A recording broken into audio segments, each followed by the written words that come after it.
Très bon début de semaine à tous les fidèles téléspectateurs de Chancela Channel News. Bienvenue dans cette émission sur votre chaîne d'actualité. Bienvenue à la suite de la situation au Nord Kivu, dans les territoires des Rutshuru. Madame, Messieurs, la mobilisation générale continue suite à l'appel lancé par le président de la République. Aujourd'hui, le général Chiko Chitambwe a été face aux nouvelles recrues.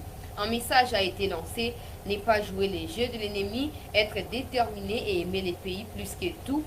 Dans cette émission, nous allons suivre Chiko Chitambwe. On parlera également d'un avion de chasse qui a survolé l'espace aérien rwandais aujourd'hui. Un communiqué de l'armée du gouvernement rwandais a fait état de plainte. Le gouvernement rwandais s'est plaint du fait d'un avion de chasse congolais qui a survolé l'espace aérien rwandais. Quand j'ai vu ça, j'ai rigolé. Je me suis dit, ben, bitumbo biske bandang de bisika kosuka. Kagame bonga bako tozoyande tina Kigali. Toko panza makamu na Kigali, toko zela ote ke to bunda na terrain neutre te. Toko kende kuna na Kigali, to sisi dossier kuna, après to kozonga. Mais à cela, le gouvernement congolais venait simplement de réagir il y a de cela quelques temps. Le ministre chargé de communication et porte-parole du gouvernement a précisé que le Congo tient à ne pas violer un territoire voisin. Alors, si un territoire voisin viole le Congo fera pareil. On va prendre la déclaration, les communiqués de Patrick Mouya au cours de cette tranche d'émission. Matata Ponyo a tenu hier un discours sur la situation sécuritaire à l'est de notre pays. Il a rappelé à la mobilisation générale, il a rappelé les Congolais à la prise de conscience en ces moments compliqués que le pays traverse.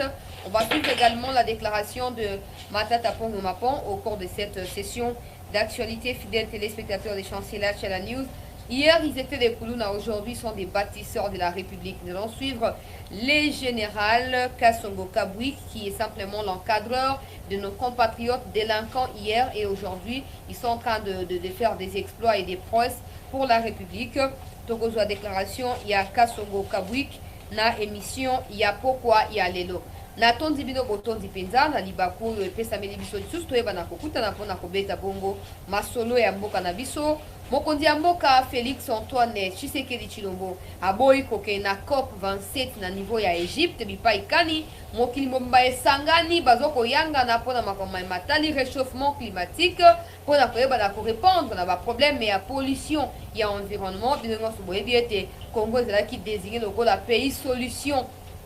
Mais à cause de la situation sécuritaire qui prévaut à l'est de notre pays, Mokonzi Mboka lobi akokende Égypte te afin na kisasa wa ba président nyonso bazali concerné na Afrique bakei kaka Congo de délégué premier ministre. En tout cas, to saluer décision ya Mokonzi Mboka tokozwa yango en tout cas na ba détail nyonso na émission kaka ya pokwa ya lelo bande ko balandi to beta pe solo ya avion ya bitumba o ya mboka na biso yebi na kotambo na likolo ya mabele ya Gisenyi ezali chef lieu ya district ya Rubavu na niveau ya Rwanda bande ko balandi avion ekititi na niveau ya Gisenyi Kagame moni milinga na misu maya misu etangi Kagame apesi communiqué azoko milela azoluka kimia azali na bosenga ya conflicté na République démocratique du Congo azoko senga kimia il faut ko dialoguer alingi ba problème te pourquoi avion na biso etambo likolo ya mboka na ye sans permission boena boye bon etali biso te tokozwa déclaration ya gouvernement congolais o yebi na ko préciser que oui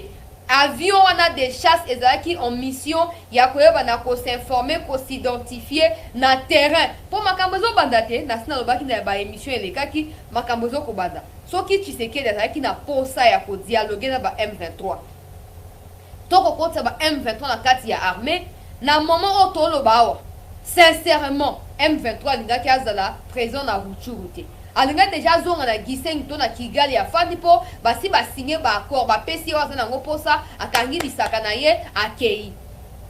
C'est différent.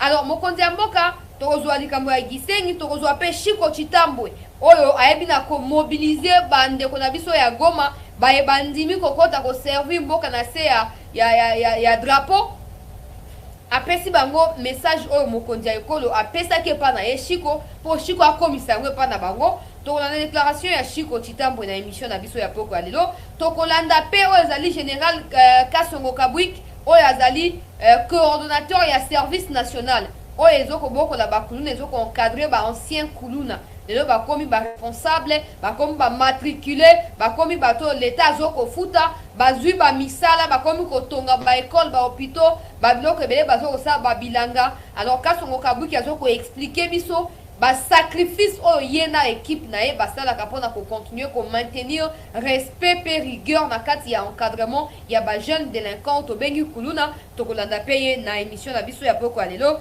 Bongo Matata Pongi oyo ayebaki na kosala lobi conférence to pe point de presse j'allais dire atangi communiqué par rapport ya situation sécuritaire na est ya mboka na biso asengi bosangani na bakongole nyonso asengi bomoko na bakongole nyonso tokolobela yango pe likambo ya Roger Lumbala oyo azokoluka ba rififi na gouvernement to na Fachi na entourage ya Fachi toko répondre Roger Lumbala na ndenge esengeli po ba traître nyonso ba o ba moni ke Tshisekedi a commis sur les points ya ko résoudre le problème ya insécurité na est ezoko sepelisa bango te bazali d'accord te ba commis ko se mettre en complicité na banguna ya Congo congolais nyonso o na moment o terrible to ko traverser na moment o ezali très critique mboka ezoko traverser congolais nyonso o ya komitia à la merci to au service ya ba occidentaux akokuta na biso na nzela na ye ba manipuler bango nde balingi mais basaka na mboka na biso te. Roger Lumbala o bafuti mbongo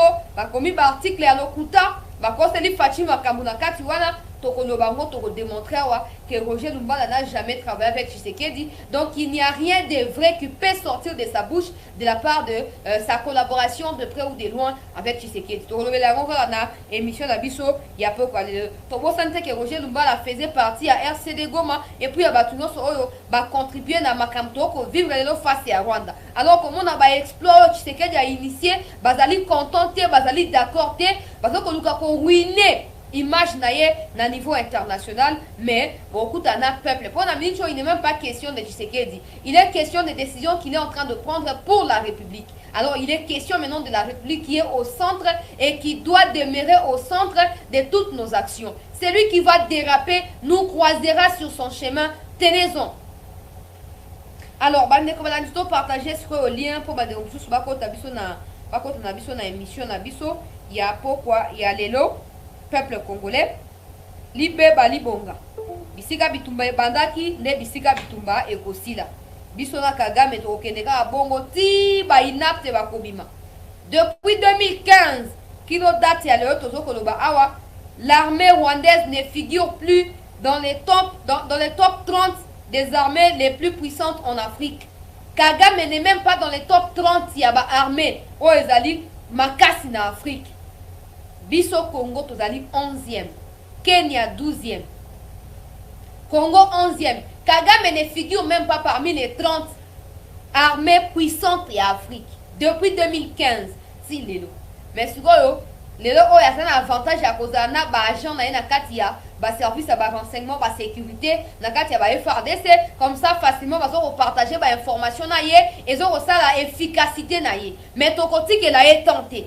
Bitumba oh, j'insiste et je réitère ndenge bandaki na Kigali na Lamera bisika Laurent Désiré Singaki ba accord na ba Rwandais po ba ya ba komisa ye président ya Congo to pe ya Zaïre après Mobutu ne bisika to kende ko sila na Kagame to ke nango tina centre ya Kigali nde bisika to kosuka Kagame abongama na moni ba Rwandais na tiena nga ba poste na nga ba Rwandais bazoko commenter les Rwandais tenez ferme en tout cas tenez ferme et soyez sûrs que le Congo et les Congolais sont plus que jamais déterminés. Plus jamais les choses ne marcheront comme ce fut le cas en avant. Parce que vous avez bien compris, le message est déjà passé dans différentes manières, de plusieurs manières. Tous les messages sont passés, tous les messages sont véhiculés. À vous de comprendre les signaux du temps de la fin du régime de Kagame et de vous retirer de cette histoire-là. Parce que les Congolais ont compris. Les minimums des Congolais qui se font manipuler par les Rwandais, par l'Occident, en fait, ils n'ont aucun impact sur la gestion du pays, encore moins sur les faits du Congo. Ils n'ont aucun impact. Les minimums des Congolais qui sont à la merci qui sont des garçons de course, etc., ils n'ont aucun impact sur notre pays. Alors à tout moment, on peut renverser Kagame et les renverser eux aussi avec Kagame en même temps. Kagame, ngonga na yo esi ebeti mikimela avant tokotela yo tina Kigali mikimela avant toya koyindisa tina Kigali nazo koloba wa nazo ko blague te ngonga esi ebeti tolobaki alobi na émission nazwaki plus de 2 heures ya émission pour nasalaki première partie seconde partie nazwaki temps ya koexpliquer que soki Tshisekedi aza d'accord mpo na kodialogue na ba M23 pour objectif ya kokota bango na kati ya armée akolinga te ka livrer pays na ba spectacle tokomona lelo te akolinga te ke bato base déplacer te akoba ok tosinge ba accord bozoni na Kigali ndambo bakoti na armée ndambo bake na Kigali et c'est fini. Mais si aujourd'hui, mes chers compatriotes, nous voyons que les M23 résistent à l'est de notre pays, l'Occident continue à soutenir Kagame dans l'agression sur les territoires congolais, c'est simplement parce que Tshisekedi n'est pas encore les garçons de course yaba occidentaux. Moukolako Mango, je vous assure, regardez Sassou Nguesso, regardez Paul Biya, regardez Paul Kagame, regardez Museveni, regardez Macky Sall. À regarder ce président-là, vous allez vous rendre à l'évidence qu'ils se sont tellement disponibilisés au service de l'Occident qu'ils ne sont plus tracassés. Ils ne sont plus inquiétés. Ils sont là. Il y a même ceux où l'Occident va faire ça dans Bassi à Mindele. Le président Moussou Afrique. Fandi comme ça, ces femmes-là sont des espions pour leur pays d'origine.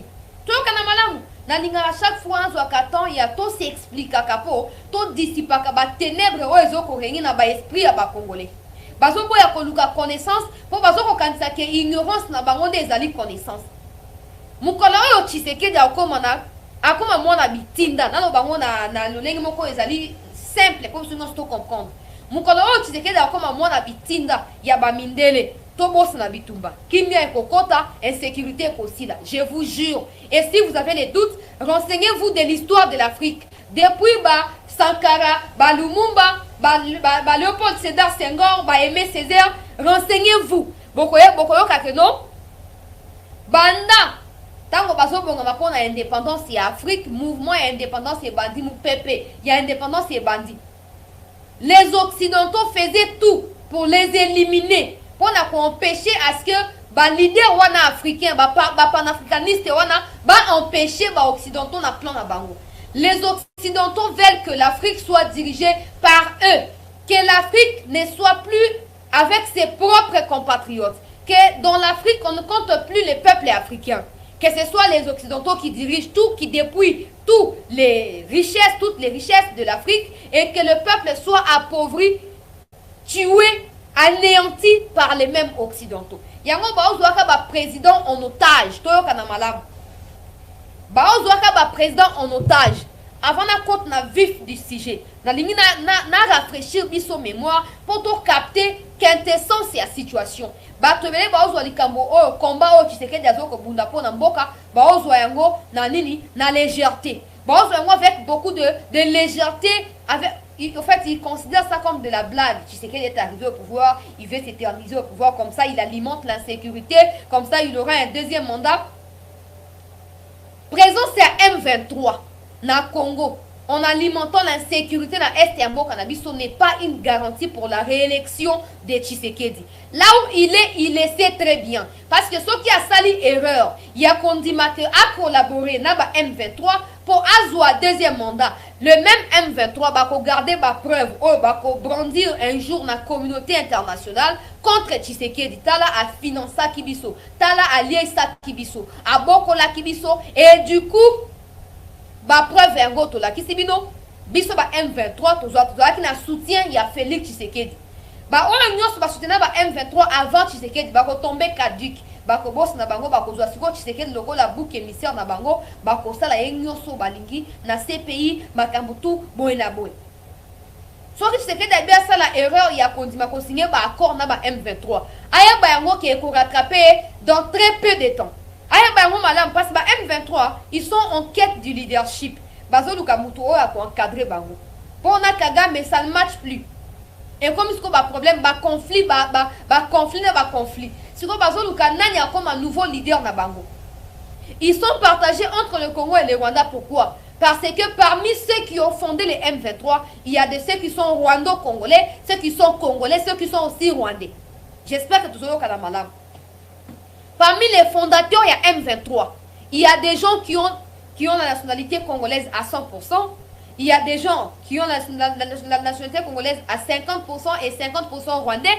Et puis il y a de ceux qui sont 100% rwandais, à l'exemple des Kagame, des Runani, Regiragu, Banani, bien. Alors, baza ce qu'on a conflit na M23. Boyoka asu batanga koma makenga. Boyoka asu sama makenga. Conflit est rude. Bah, Lukasiko nani a kondima kozo bango en charge avec tous les dégâts qu'ils ont fait. Bazo luka nani a kolinga ko couvrir bango. Yango moni ba luka ba kota na armée à tout prix. Pour na kati ya armée e koza difficile. Base la livrer na ba procès public, base la livrer na ba procès na niveau ya communauté internationale. Pour wana e kosenga nini e osenga que non état-major a autorisé cours militaire topé haute cour par rapport à ba grade na bango a autorisé, président de la République a autorisé, mais ce qui d'ailleurs passé ba na ba pacte na président de la République. So ba na ba clause o bango ba signer na président, ça veut dire que le président a ko protéger bango.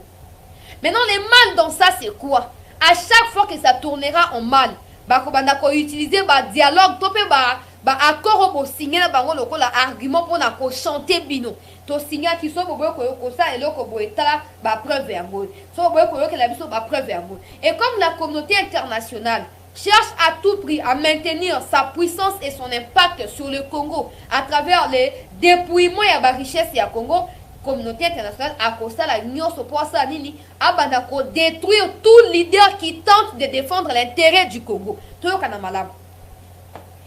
malamu na pesi bino na exemple facile mukolo o Tshisekedi akoma mwana bitinda ya ba mindele bobo sana insécurité ekosila mukolo wana ndio koyoka dialogue salami na ba M23 ba accord signé ba intégrer M23 na kati ya armée et ba amorcer processus ya balkanisation.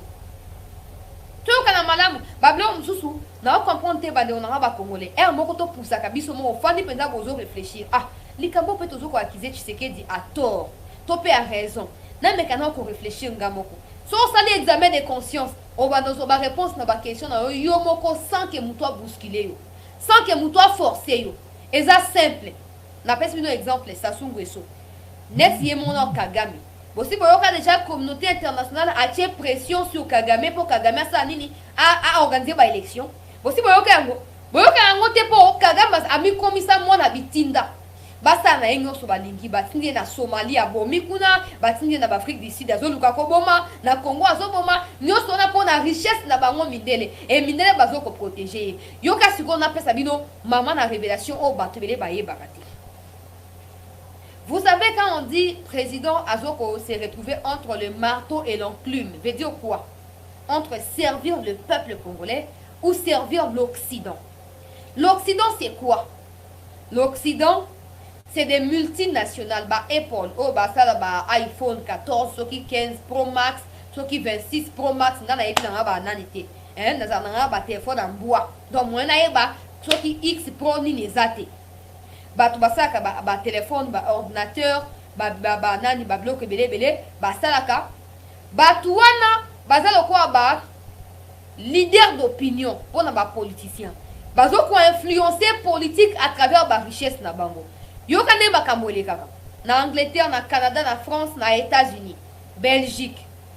Batu wana batu ba Apple wana bazo luka bazala ba milliardaire, ba multimilliardaire, ba homme o bazali financièrement élevé na monde.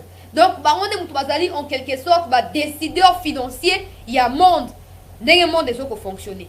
Ils ont l'influence même sur les Nations Unies. Yango à chaque fois dans les Nations Unies et ça la puissance mondiale et sangani pour coloniser les pays faibles. Ce n'est pas tes structures établies, collaboration équitable et gagnant-gagnant, non. Ce sont des pays qui sont développés, qui se mettent ensemble pour continuer à maintenir dans la pauvreté les pays sous-développés. Tout le canal malade. Alors, Batouana, Bill Gates, Apple, Bolloré, Canal Plus, Nini, Total Énergie. Batouana Nyoso. Bazo Lukaba continue à causer la riche par rapport à l'évolution du monde. Ce qu'on est pas na bango de ba politicien bazo akaba financement ya ba campagne électorale na bango. Toka na malab. Je vais expliquer, soyez patient. Ezana tiboye. chancelier aza milliardaire. Par exemple, Moutumoto Bata, Cédric to Eric, n'importe quel prénom. Aza politicien. Alinga postulé mais aza mbongo te. Alinga ko défend mbongo pas na chancelier. Par contre, Cédric to nani aza yemo côté. Bango baza parti politique mobimba. Ba na financement pour la campagne na bango te. Siko bakoya ko recourir epai na nga nazali milliardaire. Pour ngana sa nini? Ngai na aider bango. Ba ye to signer ba clause. Yo kanenge salamaka. Ba ye ba défi par exemple 1 million pour la campagne na bango. To signer mikanda. Ba kozong selanga 1 million wana na ba pourcentage. So to yo kanike bazong sa en espèces. Mais soki to yo kanike non ba appuyer ngai na ba massacre na ngai na Congo par exemple sima ya Kagame. Au moins na siko esa mandeni. Ba politicien ba ye bazui mbongo ya un homme d'affaires. Ba ke nango ba sali campagne. Maintenant, en retour, qu'est-ce qu'ils vont rendre à cet homme d'affaires-là? Soutien politique.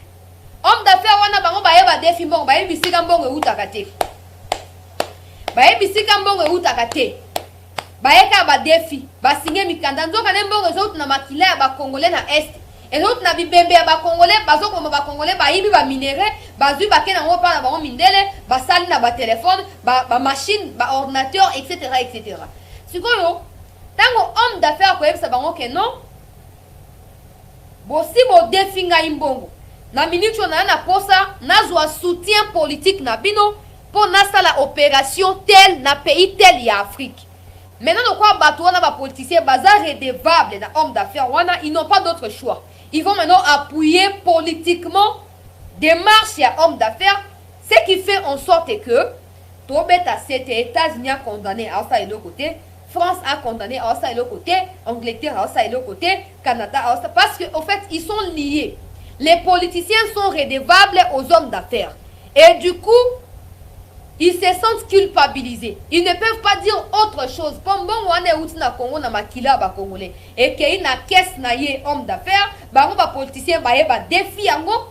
Tango ba défi yango, bah saleli, on retrouve pas apporter soutien politique. Yango ce que tu vas na fati boy. On a besoin d'expliquer pour comprendre que mukolo on fatia comme mon habitude ya ba occidentaux et si bitu ba ekosila. Mais jusque là le quoi azoko refuser carrément comme mon habitude to continuer pour souffrir. Ba on besoin comprendre te pour comprendre ngo plus tard. Yo ka siko situation.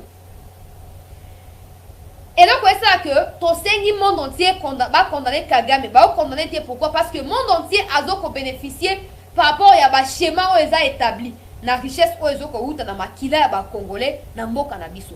Alors c'est que le Congo doit faire c'est quoi? Bisika ba politicien wana bazali.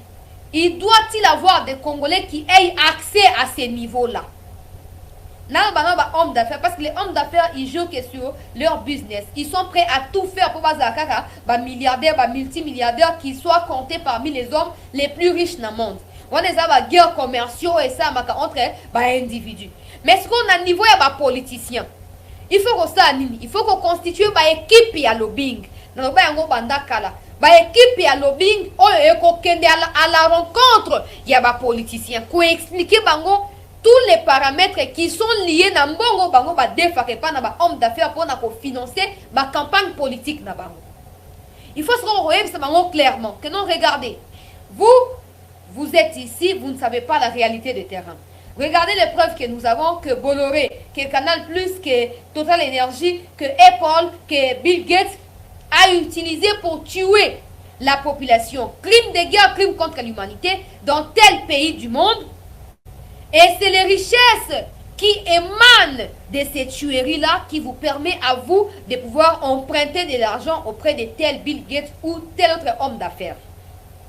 Maintenant, il ne faut pas s'arrêter à expliquer la situation. Il faut accepter de faire des compromis. Ça veut dire quoi? Ça veut dire que tout le monde politicien bazoaka ba defambo bazo misaka. Mais ce qu'il faut voir c'est bon, on a minute to lito sungabino. Au lieu de continuer pour defambo biso monto pesibino autant de pourcentage ya ba minéré. Comme ça au lieu de asima batouana soyez derrière nous et défendez notre sort. Ça c'est la première proposition. Et le premier schéma par lequel il faut procéder pour réussir ou faire basculer la situation. Il faut accepter que non, voilà, et ça va risque. Il y a minene, o ezo ko salama, mais ce qu'on toye, pour nanini, toye pour to discuter na bino to luka ba compromis bo pesi bo sali ba compromis que non ton dimi to perdre hein? Au lieu que la gagnant 50 to tient 60 to 40 comme ça soutenir nous ce qui on tient dans aspect diplomatique mais un autre aspect ou un autre schéma oyo esengeli ko ça na likambo ezali signer de faire la guerre à Kagame quand le sang va couler entre eux-mêmes les multinationales, entre eux-mêmes les occidentaux, bandako bomana. Baloba o, tolingi bitumeza ate na monde. Comment tel pays bazo bomana kuna tozo tika bago, tika toluka to tia kimia. Et en ce moment-là, la personne avec qui bozana bitumba, notamment Kagame, de un à Kobanga Bino, des deux les soutiens dont il bénéficie jusque-là et cause de la retirer. Et qu'on s'est un dialogue sincère pour maintenir kimia entre Congo et Rwanda. J'espère que nous avons expliqué. Ce que moi, je expliqué. Jusqu'à l'heure où nous parlons, toi, on a étape à que tu sais qu'il y a un bon dialogue. À tout prix, à son matériel militaire adéquat pour nous permettre de FRDC imposer respect face à Rwanda. Pendant ce temps, Azo continue dans le lobbying au niveau international pour permettre à ça nini.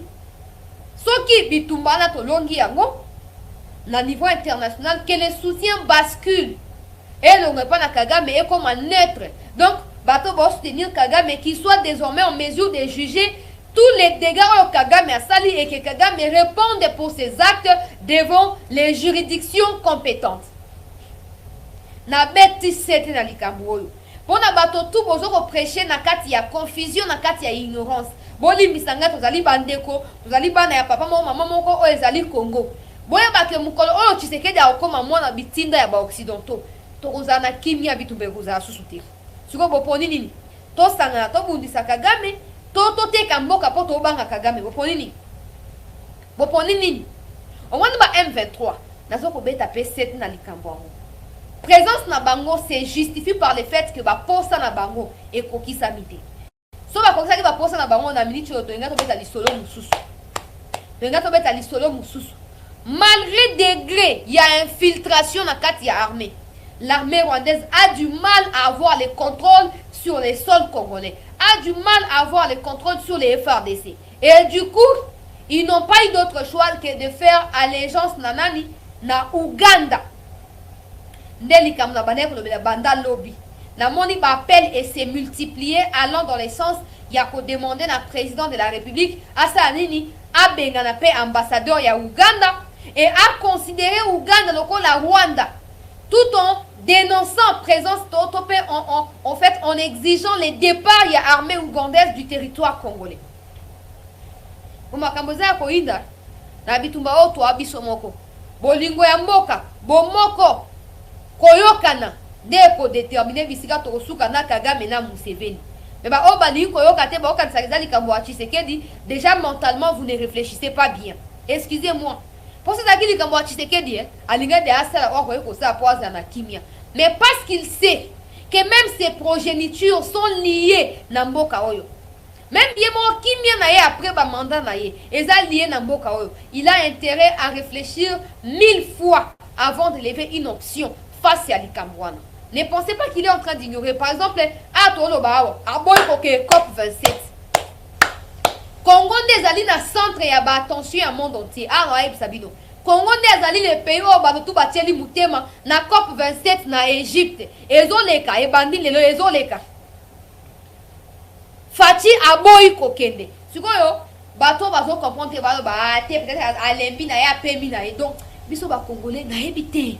Na évité façon de réfléchir ça na évité alors bien clairement qu'il a Kokende parce qu'il est préoccupé par la situation sécuritaire à l'est de son pays.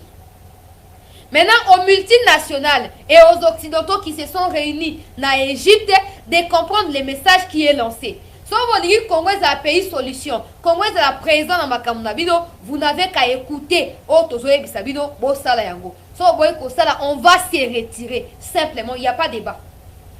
On va se retirer. Ce qu'on les Cambouezali nini. Les Cambouezali que ba M23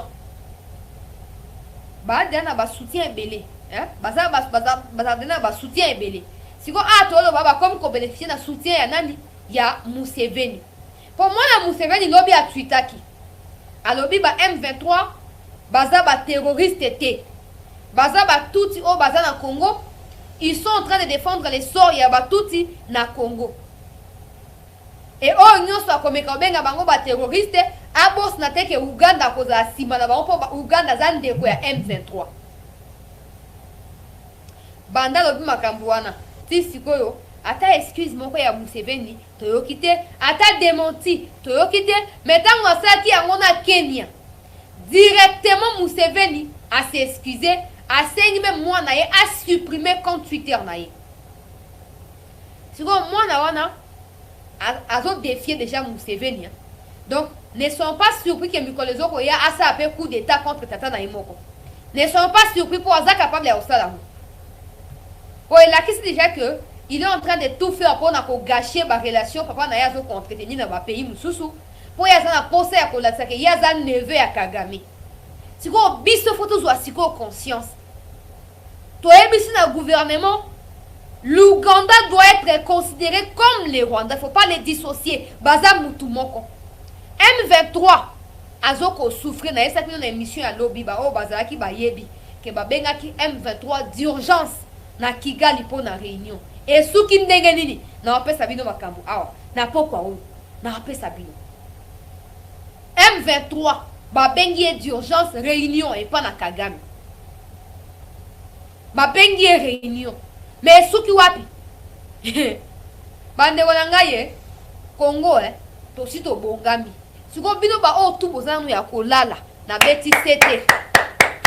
Réveillez-vous, réveillez-vous. Pour écouter na kati ya pongi. Mais est-ce que vous avez mesure ya komi défendre na kati ya pongi na yebite. Tshisekedi asi asal nini a activé makambo nyoso ya bitumba. Nazo koloba je sais de quoi je parle. A activé makambo nyoso naza ba image na kocha yango awa. Kagame akomi ko paniquer. Kagame akomi ko lenga. M23 a ebisute sort na ye zanini. Sort na ye ezali nini. Siko na ministre situation eza nini bandeko na nga ba congolais. Toyoka ki ministre Lutundula kendaki na Angola asi azongi alobi il n'y a pas de dialogue avec les M23. Ce qui M23 lingi a participé na processus ya Nairobi et c'est ngeli M23 abanan ko se retirer bisika tout azwami. A se retirer partout. Ce qui a se retirer a signé Yemoko que à cause de na Congo né en ce moment là le Congo va ouvrir les oreilles pour écouter les M23. Mais so basali yangote quelle que soit l'appel et la communauté internationale, le Congo ne rencontrera pas le M23. Natuna Kibino qui entend encore parler de Makenga. Atombo la Musapi. Boye bisika Makenga kenda. Boasu na ba nouvelle Makenga. Même Willy Ngoma, Mikolo sur lesquels boyo qui a signé sous ba communiqué. Au moins des aboya. Basi ba comprendre que pendant ba to ke na dialogue Tshisekedi na Kenya ba seki Tshisekedi. Akena Angola ba seki ba choli to sa eloko te makambo na talibi sote. Tshisekedi azaki de akoluka ba moyen pour réparer ba erreur o ya sala ki akondima même ko na Kenya. Siko tozo koloba manduki masombami ba avion et sombami ba hélicoptère ba drone kaka avion moko de chasse kaka moko et kiti leo na Gisenyi mbala moko trouble koti na Kigali. Pour votre information na 3 heures ya lelo ba yebi na 3 heures ya lelo ba coup ba crépitement de balles ba son ya armée ya armes lourdes na ba armes légères et yokanaki tout autour ya aéroport ya Kigali toyokana malamu et banani na Goma toyoki bubu na Goma na ba 3 heures ya lelo nga ba benga ko benga na téléphone nazaki ya kolala mais muto a tellement apesa nga information fiable na lamuki nanga po eza pona mboka ata na laliso mboka eziki moko na kola supo ngi moko te fo na lamuka na ba 3 heures je vous dis 3 heures toyoki ne 4 heures ba bengi nga na yambi oh mama tozoyoka ba crépitement de balles ko toyebite zo uta wapi nga na bi o ekomi na Kigali nga bilika munini oto yoka ba son ya ba armes lourdes na Kigali nganabi Kigali et bandi quand déjà c'est bandi oh to ebite na Goma to te ko yoka ngo za na tout ya ba minuit 1h mais ce que to yoki maintenant to yoka batu na niveau ya frontière na biso na Goma awa ça n'est pas batu bazo banga déjà panique eza totale to zo yebate ni nyezo kolika siko kaka avion moko de chasse on est quitté na Gisenyi pour votre information ça n'a pas survolé seulement et quitté na Gisenyi et ça lit quelques minutes et décollé gouvernement ya Kagame et pesi communiquer oh non Congo azoko attaquer biso to lingi ba problème té to zo luka dialogue to lingi bitumba té ce qu'on réplique à gouvernement congolais et permettre ngaina comprendre que c'était fait exprès ezaki message au batindeli Kagame à lui de comprendre ezaki message au batindeli Kagame yende sikoa ko sala choix to ayoki té peuple congolais siko likambo ezali nini likambo ezali que Kagame a commis na posture ya mabe États-Unis auti ko komela e correspondance ba ebisi asala nyos na élection ya 2024 a lekate a organiser ba élection mais qui ne soit pas réélu siko il y a des opposants y a empoisonnaki na États-Unis na Afrique du Sud na plusieurs pays na Namibie atindaki ba na ba empoisonnaki certains de ses opposants bakufi na kati ya prison na niveau ya Rwanda bakufi na ba pays wana États-Unis a répertorié makambo wana nyonso et constitué la base de données pour na États-Unis pour maintenir sur pression sur Kagame siko ndenge za boyo ka vérité na nina pesa biso situation est très dangereuse Kagame a un choix soit andima ko organiser ba élection à l'Orwa soit à se maintenir dans le pouvoir, mais cette fois-là, il ne bénéficiera plus des soutiens de l'Occident pour à cause de la vision, il y a des sanctions, il y a l'Occident. Ce qu'on M23, ils ont compris tout ça. Ils ne veulent pas se retrouver sans soutien. Bazo forcer Sikoyo, bakot na kati ya armée pour se protéger. Ce qu'on moutoua qu'on dit mon compte c'est na kati ya armée.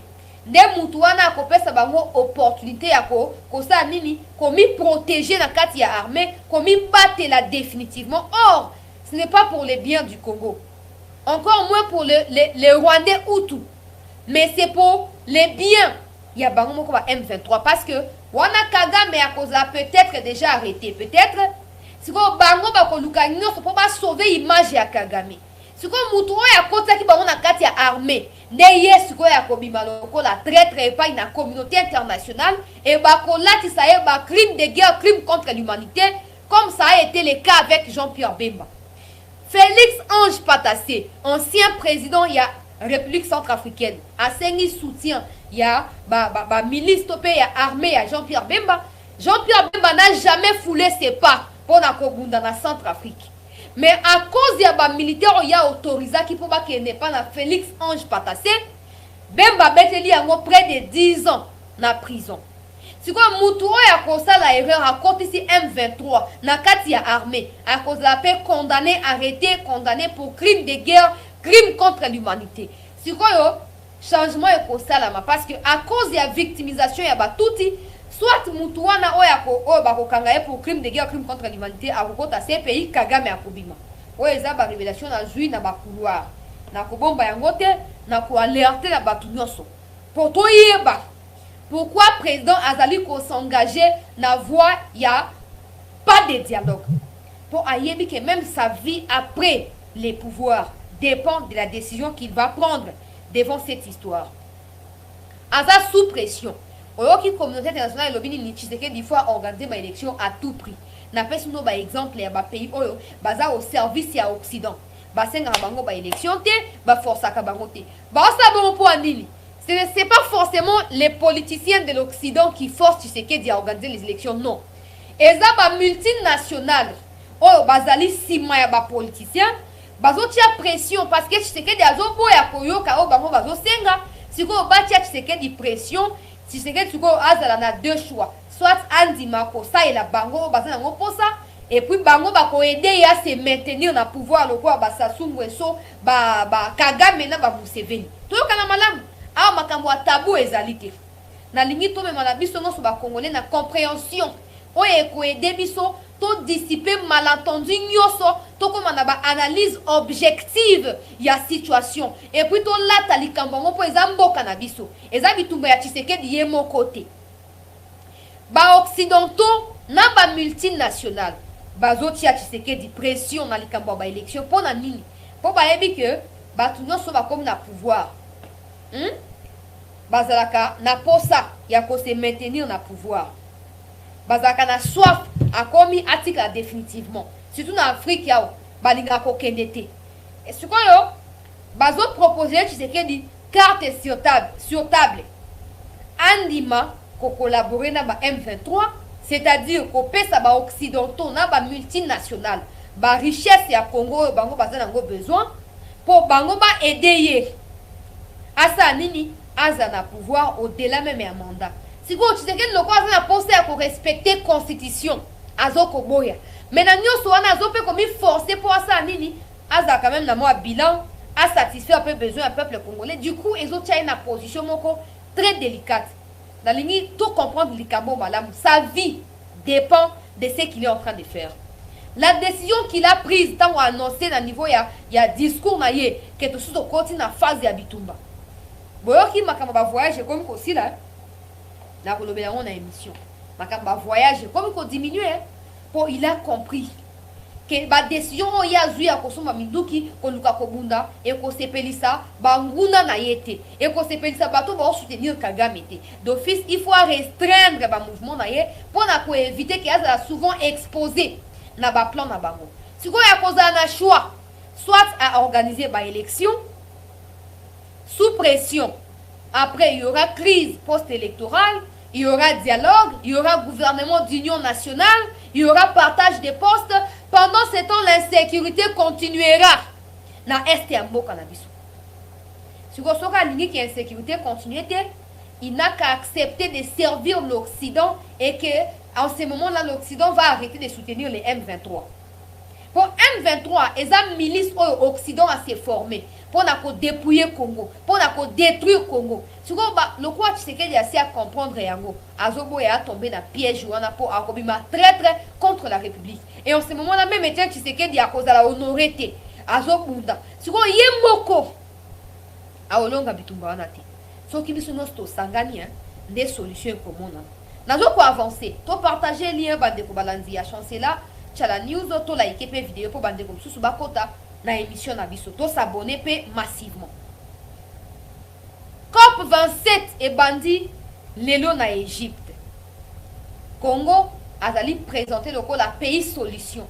Na makambo ya réchauffement climatique, na makambo noso ko leka ba difficulté na monde. Le quoi Congo azali na bassin ya babenga ngo bassin du Congo, fleuve Congo, babenga ngo forêt équatoriale, to comme première forêt. Donc comme une première réserve forestière dans le monde devant Amazonie. Amazonie ba moto eleki, bitumba eleki, boena boye, bazo zikaka. Biso skoto eleki ba on comme une première forêt. Ce qu'on porte comme un pays solution. Et ça na ba clause o esengeli ko sala kat na Congo na ba pays pollueur, ba multinational, ba occidentaux etc. etc. Ce qu'on yo situation est ndengeni. Boli misangana na ba place na français. Pour comprendre que tu es obligé na bango. Comment vous pouvez demander à la RDC d'être un pays solution pendant que vous-même vous soutenez la déforestation qui s'est faite par Kagame à travers les groupes armés et les groupes terroristes qui se visent à l'est de la RDC? Comment vous voulez que la RDC vienne en aide à l'incendie mondial qui aura lieu bientôt pendant que vous êtes en train de soutenir minutieusement les attaques qui se font, qui détruisent l'environnement, qui polluent l'environnement à travers Kagame en République démocratique du Congo? Ça s'appelle de l'amalgame, de l'hypocrisie pure et simple, et plus jamais, donc on dit Massous Makambouana, Atam Kolomokote, c'est comme ça que le président de la République s'est résolu. Dans des circonstances pareilles où le monde entier est réuni pour résoudre les problèmes climatiques mondiaux, le fait de ne pas se déplacer sera un message important qu'il va transmettre à tous ceux qui attendent mieux de la RDC. Le président a tenu ferme face à les occidentaux. Akendaki na Londres, Bolandaki Yango, Alobaki, on ne peut pas arrêter de vendre ou d'exploiter nos blocs pétroliers et gaziers pour attendre à ce que la communauté internationale ou le monde viennent nous dépouiller. Ces richesses-là doivent d'abord bénéficier, doivent d'abord venir, en fait c'est aux Congolais d'en bénéficier en premier. Ça doit bénéficier des Congolais en premier, pas les Occidentaux. Si les Occidentaux veulent collaborer avec nous, veulent exploiter ces blocs que nous avons mis en exploitation, qui viennent négocier avec nous, gagnant-gagnant, ceux qui vont correspondre aux critères qui sont définis par le ministère et par toutes les commissions qui travaillent sur les dossiers, ils seront retenus. Et ceux qui sont dans thème. Bayen après COP. Oh non, Congo faut que makambo bloc pétrolier. Congo a s'entêté. Pour les abiloko na ye, abiloko ya occidenté. Tous les pays, il y a communauté internationale, tous les pays à congolais. Maintenant, les COP, la COP proprement dit COP 27 arrive dans le niveau ya Égypte. Le président dit je ne peux pas aller parce que mon pays est attaqué. Je ne peux pas laisser mon pays en guerre et aller prendre part à ces assises-là, pendant que ces mêmes gens qui décident pour le monde sont incapables de me venir en aide, me mettre sous des sanctions, des embargos insensés. Je ne peux pas aller les conforter dans leur position. Je préfère rester. J'envoie le Premier ministre. Comme ça, il parlera des résolutions qui sont prises au niveau national, au niveau des COP 27, et la suite, on verra plus tard. Je salue cette décision mature, réfléchie du président de la République.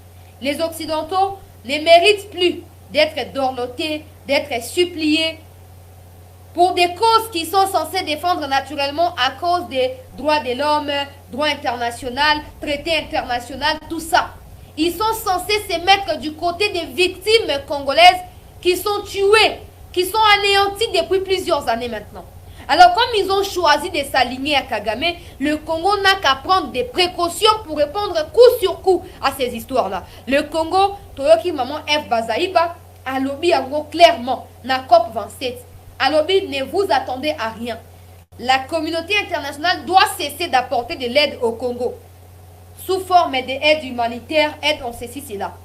Si la communauté internationale veut aider le Congo, que la communauté vienne négocier des contrats gagnants-gagnants avec la RDC. Rien d'autre. À dater de ces jours, nous n'accepterons plus des aides au nom de l'environnement, des réchauffements climatiques. Non. Ceux qui voudront de nous viendront négocier. F. Bazaï Balobi a tout haut devant les tribunes, il y a COP 27 dans le niveau ya Égypte. Sama Lukonde, peuple congolais. Alobi azoko porté au étendard il y a la République démocratique du Congo, azoko apporter message également il y a président de la République, a boy ko se déplacer pour alinga lukana ba solution à insécurité dans mboka na ye. Congo, soki communauté, wana sama lukonde muto alobi. Soki communauté internationale a continué koza na silence, na hypocrisie, na makambu nyonso oyo ezokoleka na est ya mboka na biso, que la communauté ne s'attende à rien de la part de la RDC. La RDC va préférer exploiter ses richesses pour le bien de son peuple et pas en faire contribuer ou en faire bénéficier le monde entier. Et que les gens qui ont des financements pour... Il y a des forêts qui ont été... les arbres ont été coupés, on appelle ça déforestation. Maintenant, pour implanter des arbres, tout ça, il y a des financements qui ont été déjà décidés pour la RDC. Ça, Maloukonde Aboyi, Alobi, on n'en a pas besoin. On préfère garder ce qu'on a pour nous que d'exposer le peu qu'on a. Ce qui est signe comme à côté, mais là, on ne veut pas. On ne veut pas. Ça, Maloukonde a pandi makita na Égypte, moto et peli. Si on a ministre, tout le monde a bande ko balandi à cette news, dossier Zaliboui. Macky Sall, président de l'Union africaine, a eu parole, a eu na unité Afrique. Oh, bitumba na Ukraine, il faut aussi la pose ko polluer le monde. Mais à boy ko bitumba ya Congo. Si quoi yo, ba interpeller pas un président ya Égypte parce que vous voyez que na conflit entre Tchad, je crois Tchad na Égypte, Fachi Azaki désigné le là facilitateur. Aida qui y a rivière sur pays à fleuve, il y a lac Tchad na fleuve Nil, je crois, na niveau ya Égypte. Fati a joué qui intermédiaire. Et il y a un président ya Égypte, bazaka toujours na ba bonne relation. Si quoi est salami que président ya Égypte na discours na ye, boyo kanano Maghreb, Afrique ya Maghreb. Alobi Afrique centrale et sengeli basala nyoso baluka kimia pour la stabilité ya République démocratique du Congo. Na partie est na yango. Alobi Kagame est là-bas, Ruto est là-bas. Bango tout baza kuna ba Museveni banani ils sont là-bas, ils sont nombreux. Tshisekedi ndega aboy ko kenda tini premier ministre. Ba homme surtout bango ba président ba tondi kuna. Président merci barrage ya Éthiopie moi na mboka luye na tondi o penza pour na rappel au Sungingai merci. Alors na mane ko ba président ya Égypte. Alobi non, l'Afrique centrale doit travailler sévèrement pour restaurer la paix dans la partie est de la RDC. Qui mis en est et la RDC, zali gage, il y a développement, il y a Afrique centrale, mais il y a Afrique paix en général. Parce que RDC, à travers tous ses voisins, ils allaient directement ou indirectement liés dans le pays européen, ils allaient voisins à RDC. Ou un président à Égypte. Des moutons à lobby. Tout le monde moi. Macky Sall a eu parole à sali hypocrisie. Museveni tout le monde a vu son côté pour la RDC. Kagame est beaucoup agresseur. Donc rien de bon ne peut sortir de ces gens-là. Mais Congo est bénéficié d'un soutien à l'Égypte. Si on a un lobby, la commission ad hoc va instaurer commission ad hoc na poko alelo. Va discuter lelo entre bango. Lobby sur commission on a discuter na République démocratique du Congo. Pour na kota la ndenge ni à l'issue il y a ba travaux, il y a COP 27.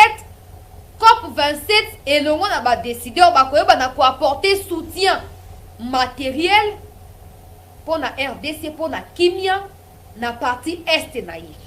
To kana malamu. J'espère que nazo ko expliquer on ndenge zo le kana. Au moins après discours il y a ça Malukonde. Après discours il y a maman F Bazaï Bawazali ministre na biso ya environnement. Bango moko batu ya COP ba se décider ba créer commission d'urgence oyo bazokuta na poko ya lelo. Ba discuter na poko ya lelo sur la situation na est ya Congo. Si quoi lobby cette commission là et kokuta na délégation congolaise o ezakuna ba kosolola po baye ba attente ya peuple congolais na ya gouvernement congolais po baye ba na ko apporter le Congo soutien o aider Congo à restaurer Kimia na partie est na yi. Malgré Babylone qu'on a boyebi déjà position nangai, je ne suis pas d'accord. Distraction sur distraction. Je n'attends rien de ces gens-là et rien de bon ne peut sortir de ça. Bah si va comprendre que Tshisekedi a opté maintenant à l'opposé. A commis à l'opposé à la décision na bango, ils ne pourront plus avoir le contrôle sur le Congo. Bah comme ko lenga bango moko ba comme ko banga. Ba comme ko banga bango moko. Si ko yo nazonga na Congo wana tozaki na côté ya COP 27 na Égypte. Tozonga siko na Congo pour la situation na est ya mboka na biso ezali ndenge nini to partager lien siko bande kususu bakota po makambo ya malonga ezoko banda makambo ya mbutu ezoko banda Kagame moto epeli makambo za ko inda mabe makambo indi Kagame akomi milelo nano alelite okolia na munoko ya mboka bitumboyo nzamba lola yoka biso bisika ebandaki nde bisika ekosuka. Mais surtout, bato tout au bazala qui va traître, ba occasionna qui insécurité oyo. Je vous jure, na kolobela likambo ya Lumbala lelo. Lumbala lingia salir République démocratique du Congo. Lumbala lingia s'aligner na ba ennemi ya Congo. Lumbala asali ba erreur na ye, asali ba infraction na ye, ba kangiye na France. Ba kotisie na maloko matondi. Asengi ba extrader ye aya ko samba na Congo. Gouvernement congolais a manifesté aucun intérêt na demande ya Lumbala. Si quoi pour Lumbala a se venger na silence ya gouvernement congolais na demande o ya sengaki a tozo koloba Lumbala a eu ba soutien ya ba traître ya Congo na bato musu na ba officine ya Kigali ba sangani bloc contre Congo. Makamba ko sa na ko dévoiler ya ngonyo so awa. nalobaki bien oyo nyonso na période ya crise oyo tozokotraverse bakosangana na ennemi ya république tokozwa bango lokola très très faci asi alobaki il faut topendre bango, il y a pas autre solution, il faut kopendre bango tosuka wana makambo eza koyinda bandeko na nga bakongole sikoyo ndenge makambo ezosalama na este renfort lobi plus de 30 convois ekomaki convoi militaire matériel ya bato ya EAC ya Kenya ekitaki déjà lobi quelques officiers na bango basi bakotaki une centaine ya ba armée kenyane basi bakotaki les mêmes lobby wana aéroport ya Goma ekangamaki tongo tipo kwa po esengelaki ba matériel militaire oyo ya sika esombami etika Kisasa eke na Goma etika bisika tu ezalaki na libanda ya Congo eke na Goma bakangaki aéroport les mêmes lobby wana na pokwa na butu ba 1 heure na Kigali moto epeli so ya munduki ezokobeta na aéroport ya Kigali population panique bayebi te likambo ezali nini bayebi te ti lelo bazoyeba te likambo ezali nini na tongo ya lelo armée congolaise est décidé ko survoler espace aérien ya Rwanda ekiti ti na aéroport ya Gisenyi ezali chef lieu ya district oyo bazokobenga ya Rubavu bobeti yango na Google bokomona bango ne baza na frontière na Congo na niveau ya Goma bango Gisenyi eza kutuka barrière moko batiaka ya banzete boy eza nango penda grave te bango wana siko dossier yindi Kigali eleli po Kagame aza na COP 27 Kigali eleli basali communiqué o tolingi ba problème te tozoko dénoncer tozoko condamner gouvernement na biso pe répliquer elobi mutu nyonso oyo ya ko violer espace ezala terrestre ezala aérien ya Congo biso pe toko violer pe oyo ye makambo eyindi na sepeli na communiqué ya muya na kotanga yango nyonso na émission sikoyo lobi Matata Ponyo asali déclaration na banda wana na kei na Lumbala après na keko fanda ba moko na este bisika tozwa ba image ya ba Chiko tozwa ba image ya ba nouvelle recrue na kati ya ba FRDC tozwa pe ba image ya ndenge avion de chasse ekitaki na Gisenyi peuple congolais Matata Ponyo asali déclaration alobi non na ebite so bwana post na tiela bino yango ou pas mais ba dans la vidéo même j'avais déjà posté ça sur la chaîne Matata Ponyo alobi na minute ba congolais biso no se sengel to sanga na ba congolais to longo la distraction to sanga na autour ya ba FRDC to bundisa banguna ya république na minute au gouvernement Congo ezali na posa ya leadership moko éclairé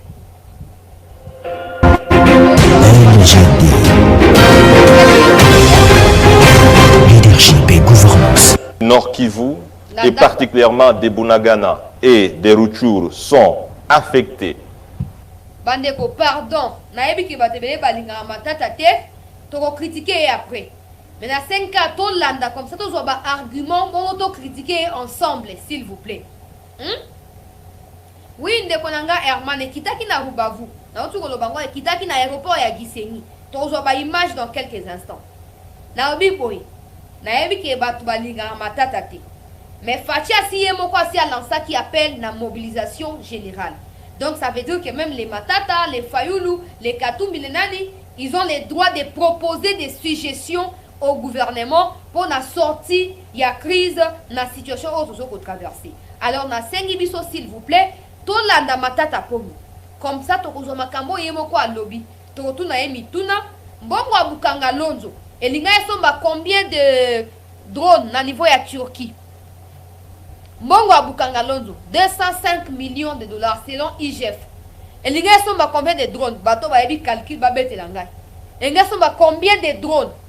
Na Turquie. Au moins les cambo est aboué. D'un côté, là ça sincère na bateau. Bateau moussou ba aboué à kono bapo ba yebike. Soka fungolika amunoko. Toko rappeler ye d'avoir détourné l'argent ou el ngake sunga ba FARDC, el ngake sunga matériel militaire. Maintenant ils ont peur, ils sont maintenant partagés. Alloba, te asanini. Mais Matata quand même a eu le kilo et le courage de pouvoir s'exprimer. Na senga na biso, Tout l'endaye avec attention, vidéo ezalika il y a quelques, je crois 2 ou 3 minutes. Par la guerre, nous imposée injustement par le Rwanda à travers le M23. Il est de mon devoir patriotique en tant que Congolais, élu du peuple, chef du parti politique LGD et candidat président de la République aux prochaines échéances électorales, de m'adresser non seulement à une partie de la population meurtrie, mais aussi au peuple congolais dans son ensemble, ainsi qu'à la communauté internationale. À mes frères et sœurs de Bunagana et de Rutshuru, je vous renouvelle une fois de plus ma compassion et ma sollicitude. Et vous rappelle que vos souffrances sont les miennes. Vos pertes de biens sont les miennes. Vos deuils sont les miens. Vos larmes sont les miennes aussi. Je suis de cœur avec vous. Et je ferai tout ce qui est possible pour que ce genre d'agression, plusieurs fois larvé en mouvement de rébellion, s'arrête un jour de manière définitive. Tu tiens au point. Tu tiens au point. La ligne à comprendre place à Namalam. Alors, il fera tout pour bitumba o ba imposer les bisepa na Rwanda na batunaye na Simakuna. Et si là, à cause de la mondengeni, pour Zaki déjà premier ministre. À cause de la mondengeni, tant encore ma président. Aux hommes on a battu, balukara toujours ba occasion à cause de la campagne électorale na bango. Ma tata pono, j'apprécie. En tout cas, ngana linga ko apprécier ba point positif à battu. J'ai déjà pris part à plusieurs conférences. Il y a Matata sur le leadership et la bonne gouvernance. Matata, c'est un homme intelligent. Sauf qu'intelligence, maintenant, ils allaient au service du mal. Il y a Occident, Peko détruire Bandekonaïmo Congolais. La preuve, c'est qu'Azaki, Premier ministre, a tiré à école mon côté na sud du Bangito na Équateur. Mais à Zouaka financement, il y a plus de 5000 écoles na étendu à République Mobimba. Wanezaka parenthèse na Fungolaki na Kangi. Na minute tolo makambo à Est. Pourquoi il doit nous dire que je suis Matata Ponyo, candidat président à l'élection de 2023? Pourquoi? On n'en a pas besoin. On n'en a pas besoin. Toi, on a posé un soutien, déclaration, on a peine na courage ou on a azui. Mais pourquoi nous commencer à nous dire que y a un candidat? Pourquoi? Tu fais ta campagne électorale pendant qu'il y a des gens qui meurent. Tu penses que ces gens-là qui meurent ont des oreilles pour écouter ta campagne électorale? Ils n'ont pas des oreilles. Ils n'ont pas des oreilles. Bon, on a il y a Bukanga Lonzo. So ça qui va semoul. Ah wa nenge biloko comme ma chère na est. Ba linge ba transporter ba semoul wana. Ba kenango ba pesi bango ya ofele ba lier. Mais au boy ko sala yango. Au boy aki ko sala yango. Wana ya liboso. Mbongo wa Bukanga Lonzo. O sali semoul te mbongo ekenda wapi? Explication moko pesa na biso ti lelo ezalite. Mbongo wana ko pe ko zwa ngo ke ozongisa na caisse ya l'état. Pour nous, quand on a des drones, des hélicoptères, des avions de chasse, des artillerie, des blindés, tout ça. Aux zones ici, plus de 200 millions, pas 1000, mais millions. Et on sommes à combien de matériel militaire? Kende zongi sayamo. Kende zongi sayamo. Et on s'en dit, eko sungabiso. Eko sungabiso. To continuer qu'on soit vidéo, na yango na baki, to zoyer. Comme ça, to ko critiquer sur base ya maloba na ye moko. Je félicite et soutiens les forces armées congolaises qui se battent pour préserver la paix et la sécurité de nos frères et sœurs sur les fronts. Au peuple congolais, dans son ensemble, je vous appelle à une mobilisation générale, car en effet, il ne s'agit pas d'une rébellion interne, mais plutôt d'une guerre d'agression à visée expansionniste avec comme objectif final l'annexion d'une partie de notre territoire par le Rwanda. Or, le monde entier sait qu'aucun Congolais, qu'il soit du nord ou du sud, qu'il soit de l'est ou de l'ouest ou du centre, ne peut accepter le détachement d'une partie, minime soit-elle, de notre pays au profit d'un pays étranger. C'est ça. Mobilisons-nous, car aucune armée ne peut vaincre la force d'un peuple uni dans son âme et dans son esprit. C'est ça. Tout en restant vigilant, je vous exhorte donc à ne pas tomber dans le piège de l'ennemi. À la communauté internationale, je condamne votre inaction dès lors que les rapports du groupe d'experts des Nations Unies prouvent l'agression explicite du Rwanda qui se cache derrière le M23. C'est ça. Je vous exhorte, communauté internationale, ainsi d'assumer la responsabilité qui est la vôtre en dénonçant ouvertement l'agression rwandaise et en exigeant le retrait sans délai de ces troupes agissant via les M23. Et c'est conformément aux exigences de la Charte des Nations Unies. Il en va de la crédibilité des Nations Unies et de leurs responsables. Très bien. Au gouvernement congolais, je rappelle que les forces armées constituent le meilleur moyen de protection et de défense de l'intégrité territoriale d'un pays. Toutefois, faut-il le souligner, pour leur efficacité, elles ont besoin d'un leadership et d'une gouvernance de qualité. C'est grâce principalement à ce dernier binôme que les FARDC ont bouté dehors en novembre 2013 le même M23 qui avait regagné son pays d'origine. J'ai cité le Rwanda. J'étais alors Premier ministre. Il appartient donc au gouvernement de renforcer son leadership et sa gouvernance pour atteindre le même objectif qu'en 2013. Cela implique de veiller à la cohésion nationale qui passe notamment par une justice et une redistribution équitable des ressources du pays. Le front commun intérieur dont le pays a besoin en ce moment pour préserver son intégrité ne peut pas être aisément réalisé dans des conditions actuelles caractérisées notamment par la protection des opérateurs politiques proches du pouvoir et la chasse aux sorcières ainsi que l'élimination.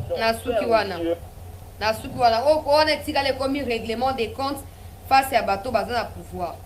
Toyoki matata ninga sa la campagne na ye alobino ma M23 bazala qui bouté dehors par les mêmes FARDC tango ya zala qui premier ministre. Lokuta. To partager lien s'il vous plaît. Makambo sérieux yango e bandi. To senga mobilisation ya batu nyos mais mobilisation il faut ça ya qualité. Ezaka ya quantité mais ya qualité. Pour matata ngozolo babongo matata, c'est supposé que ba FARDC bazaki na ba matériel oyo to croire na bongo parce que je sais que c'est faux mais à supposer que ezaki que non ba FARDC ba remporta ki bitumba face ba M23 bazonga ki na Kigali. C'est supposé que FARDC bazaki na ba matériel oyo asalaki yango. Siko matériel na kenda wapi? Yo zaki premier ministre. Matériel wana ekenda wapi? Ya liboso, ya mibale. So les pas même FARDC. Pourquoi aujourd'hui ba sali yango te? Pourquoi leo ba sala yango te? Pourquoi leo ba même FARDC ba sala yango te? Lokuta. Omoni bino lokola na situation ya pasi ya nzala ya mawa. Boluka ka ba raison pour bomi matisa mapeka. Ba mona bino ta wana esieleki. To sepeli na message na yo face à la communauté internationale mais quand on a vu sauter que on a 2012 2013 ba M23 bazaki vaincu lokuta n'eût été l'intervention de Barack Obama on serait pas en train de parler de cette histoire là parce que Barack Obama est intervenu a Bengi Kagame a ABC Kagame soki Kagame a continué à soutenir ba M23 yé à stopper financement stopper soutien budgétaire au bango ba pesaka et pas na Kagame. Wana bino noso boyebi yango bandeko nanga ba congolais ya liboso ya mibale Kagame en interne pour abenga ki Kagame abenga pe Kabila ayebisi Kabila andima ko dialoguer na Kagame pour déjà Kagame est sous pression mais il faut qu'il trouve par la voie ya dialogue des schémas comment sortir de la crise. C'est là que les gens il y a 18 ans baye kondima ko signer ba accord na ba M23 oh ba lakiye to ko ça on a armée to pesa ba haute fonction na kati ya armée ozaka na nord Kivu na sud Kivu oza côté mususu te. C'est à cause de cet accord-là que les M23 continuent à tuer les Congolais aujourd'hui. Parce que les M23 revendiquent l'exécution de cet accord-là. Pendant que maintenant avait nous endormir debout là, j'étais Premier ministre, papa. Ça la campagne, dans tous les cas, la campagne a fait, dans l'équipe, il y a fait dans l'équipe, il y a fait. Mais dans l'équipe, il y a fait pour la communauté internationale, to sepeli na yango. Mais au etika liwana, mbongo abukanga lonzo eko aider biso, to somba ba drone militaire, to sombi ba avion de chasse, ba hélicoptère militaire, to sombi ba matériel militaire. Si quelle que soit ma explication, on peut savoir qu'il y a bonne gouvernance, Torozaka mitigé. Alors, bande ba Congolais, na banan ko projeter ba image à front, au tozali na yango awa. S'il vous plaît, to partager lien pour bande comme sousou. Ba kota na émission. Avant na zwa likambo ya Lumbala. Landa ba image oyo. Ces jeunes volontaires, filles et garçons, qui viennent de répondre à l'appel du chef de l'État pour défendre la République face à l'agression rwandaise sous le label du M23, se comptent par des milliers au Nord Kivu, déclare le lieutenant-colonel Djike Kaiko Guillaume, porte-parole militaire en province. Vous avez vu la population du Nord Kivu répondre spontanément à cet appel du chef de l'État. Et voilà la réponse que vous avez derrière nous. Aujourd'hui, uniquement en province du Nord Kivu, nous avons au-delà de 3000 candidats qui ont accepté l'appel du chef de l'État pour qu'ensemble, nous puissions mettre hors d'état de nuire les M23 et les alliés de l'armée rwandaise. Pour ces 3000 jeunes, la défense du pays avant tout. On a première armée, on a moni barwande basi basakani na mboka na biso makasi. Nda ngwana biso pe bana basi to kamsala nyos. Nda ngwana biso pe to mipesi poto bundela mboka na biso. En mission au Nord Kivu, le sous-chef d'état-major des FARDC en charge des opérations et renseignements, le général-major Chiko Chitambwe, a visité ces jeunes ce lundi matin avec un message patriotique. Kama kila mara mtakuwa mnakumbuka hii premier amour, l'amour que vous avez pour votre pays, la trahison ne trouvera pas une place dans vos passés. Unasikia? Ile amour itakuwa na bamotive kwa kutumikia inchi mpaka mkumwanga damu. Morale haut, ces jeunes filles et garçons n'entendent qu'aller au centre de formation militaire et... Voilà, posons sa image dans quelques instants. Toi, tu nous pose dans le Béalikamboya Roger Lumbala. Ndé après, tu as la image wana na ba image sur la hélicoptère. Ndenge ya ba avion de chasse, j'allais dire. Ndenge Kiti. Na niveau ya Gisenyi. Tu retiens yango dans quelques instants. Tu as la patience. Tu retiens ba image au bozo komona. Bozo mona avion talaka likolo ya mona zo mona. Ezo koleka tindenge Kiti en présence ba o bozo mona ba girafe ba telemi moko atie mapeka maboko na mkongo oyo ba musu ba tie maboko ba wana ba Rwandais bango nde bazali ba service ya RVA na aéroport ya Gisenyi. Boko mona ba image oyo dans quelques instants. Toza kaka na patience toko talikambo ya Roger Lumbala. Bandeko na ngai ba Congolais. Jusqu'à quand toko continuer ko accepter qu'on a manipulé par l'Occident? Jusqu'à quand on va continuer qu'on a au service ya Occident? Jusqu'à quand on dit ma côté kambo kanabiso pour na bolamu ya ba étranger? Roger Lumbala na makambo ya sala toyoki ki bakangaki na France, je crois depuis 2020. Balandeli au non crime de guerre, crime contre l'humanité, il a fait partie des groupes rebelles qui ont été créés, n'a entré à Afdel, après arrivé à Laurent Désiré au pouvoir, il a tué beaucoup de gens, tout ça. Il y aurait même des Français qui seraient tués dans ces histoires-là. Na Estiambo Canabiso, des Français qui étaient en 94, 95 jusqu'en 96, Bazaki na niveau à Rwanda, pour soutenir Kagame après génocide à Rwanda. Alors, il aurait en fait participé na baliwa ya batu, lolenge na lolenge, congolais et même étrangers. Bakangaye, à cause de la pression, au moins des bazar soit à côté de Makala, akomolela oh te tension mati tension ekiti te bozwa ngai bosunga ngai nakende soin na étranger nakende soin sikoyo bakangi ye na étranger kuna mpe asengi aya kose soigne na Congo ata bilomo ezalaka wapi alingi akima France mpo aya komisoigne awa mpo ayebi tellement que justice ya Congo tellement eza faillible justice ya Congo ezali justice moko ya keba ayebi ke soki azongi awa akokoma lokola batambo mwamba akocircule librement bisika nyonso alingi bakalève moutonde sans problème nde eloko aluki sikoyo ntango asengi baextrade ye bazongisa ye aya kosamba na Congo gouvernement congolais aboyi makambo wana ayebi yango te ye moto aporte ye plainte na France te France ekangi ye mpo na bafe oyo ye akometaki contre république ya France basisa makambo na bango kuna réaction wana ya gouvernement congolais epesi Lumbala kanda yoka plan oyo Lumbala asali contre république.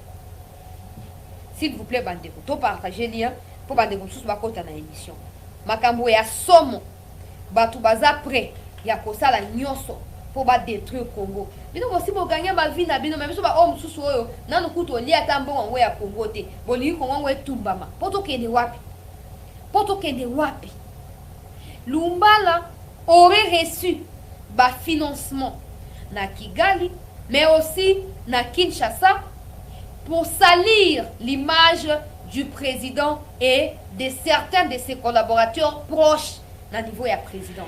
Yokanga madame. Lumbala aurait reçu, je dis bien aurait reçu, bambongo wana, pour banda oloba ono, bamakamungosu na salaki, ezalaki sous couvert, mutu boye na entourage ya Fachi, le président aurait été au courant, mais à tigla kosa le côté, donc aurait soutenu en quelque sorte son collaborateur, même si ce qu'on a fait avec ses collaborateurs là a abouti dans l'Iwa, il y a autant de personnes. Tshisekedi aurait négocié avec les terroristes pour l'Ikambo tel. Falsifier tout un lot. Il y a un dossier pour détruire l'image de Fachi, na collaborateur de Fachi. Il serait même en connivence avec Mutu Oyo à Piejaki Vidie Chimanga. Toka na malamu bande konangai. Toka na malamu. En fait, il serait même en contact avec le monsieur Getler ou quoi, Oyo à Salinini, à Piejaki Vidie Chimanga, à Piejaki même ministre Boudimbu, le ministre Boudimbu a échappé à un piège naïe. Et comme plusieurs des conseillers à Fachi, bazana viseur naïe Dan Getler, en fait, Lumbala aurait accepté de collaborer avec lui pour aider à faire tomber facilement les collaborateurs et Fachi. Comme ça, Fachi sera sous pression de sauver ses collaborateurs. Piège, il sera maintenant censé, il serait maintenant censé les couvrir. Et en cherchant à les couvrir, Yesugo Lumbala na Getler aurait des preuves tangibles pour la profonde Fachi par rapport à la corruption, blanchiment d'argent et bien autre chose. Sikoyo, na boina compte na mozindo. Pour Lumbala, à une certaine époque, on a une bonne mémoire. On dit, oh non, et que tu sais que tu vas conduire déjà en Belgique, tu vas nous makambo, ngana Muluba, ngana zande ko yachen Tshisekedi, naza famille ya Tshisekedi, ndenge naza bona ebisi bino ke basi ba conduire Tshisekedi, botika la bino cercueil wane ko ya ko za vide, boina bo. Ba o ba na bonne mémoire, beaucoup se rappeler. Na ba allégation, ba diffamation ya Lumbala. Donc c'est quelqu'un qui en fait qui est habitué ya ko concocter makambu pe ko kolele yango batu misusu. Mais si ça tombe mal parce que na période oyo Tshisekedi se trouve dans une très mauvaise posture. Il fait tout pour sauver le pays du point de vue militaire. Maintenant il y a des gens en parallèle qui travaillent nuit et jour. Nuit et jour qui travaillent. Pour na kosa nini pour babimisa bilan négatif ya Tshisekedi. To boy na bisoté bilan négatif, il y a pas de problème. Soka na bilan té, ça vaut pas la peine qu'on vote pour lui. Mais le problème c'est les moments. Les moments n'est pas approprié monsieur Lumbala. le moment n'est pas approprié. Awa biso nyonso ba effort ezali consenti, ezali consacré pour na sortie na insécurité na est. Toi tu choisis de te mettre ensemble avec les gens au ba bande kuna na est kuna. Donc yo zali maman na traître. Yo zali traître munene. Yo mérité pendaison publique. Yo zali traître munene. Moi, je n'ai rien à voir avec les collaborateurs de Tshisekedi. Dans tous les cas, c'est normal qu'ils soient sanctionnés. Par contre, pas par la communauté internationale, parce qu'il y a un État ici, donc il y a la justice ici. Ils doivent être sanctionnés ici, condamnés même ici, jugés ici. Parce que il y a colonisation, il y a infantilisation, pour à chaque fois que juger un étranger, mais monsieur Lumbala, ce n'est pas parce que tu as voulu obtenir les secours de Tshisekedi dans ton dossier face à la République française et que tu n'as pas obtenu ce soutien-là que tu te permets de fragiliser la cohésion nationale en ces moments. Bande konangai ba Congolais. Bande konangai ba Congolais. Soki to so solitaire, omoni bato bosa ino soba misa Tshisekedi mutu mabe wana. Bakoya na ba argument ya lolenge nyonso. Bakoya na ba argument ya lolenge nyonso pona ko démotiver biso ba Congolais, pona ko déconcentrer biso ba Congolais. Mais soto fungoli misute a nzambe na ngai. Nzambe na ngai kozala passe. Et kozala passe to bengi Lumbala à faire preuve d'une retenue et de la redevabilité envers sa patrie.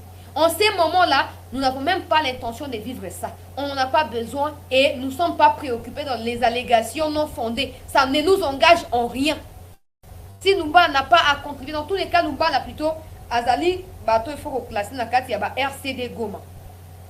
Bateau, Boma. Donc, ata ba sambisi na France, na Congo, c'est qu'il faut que sambisa yi. Na ba complice nyon sur biloko ba RCD Goma wana. Faut que sambis, qu'ils soient congolais, qu'ils soient Rwanda, Rwandais, tout ça, ils doivent être jugés parce qu'ils ont tué ba congolais. Lumbala tobengi on a preuve et retenu. Na minito ennemi na biso moko eza Kagame. Pas de diversion, pas de confusion na kati ya Congo. Monguna azamoko toke na etina suka eza Kagame na batuti nyoso oyo bandimi ko soutenir Kagame. To bundisa bango tina suka. Voilà, na keisiko na este bandeko balandia. C'était news to partager lien bandeko msusu bakota na émission na mwa lombango penza avant toko bana ba image na biso. Ya pourquoi?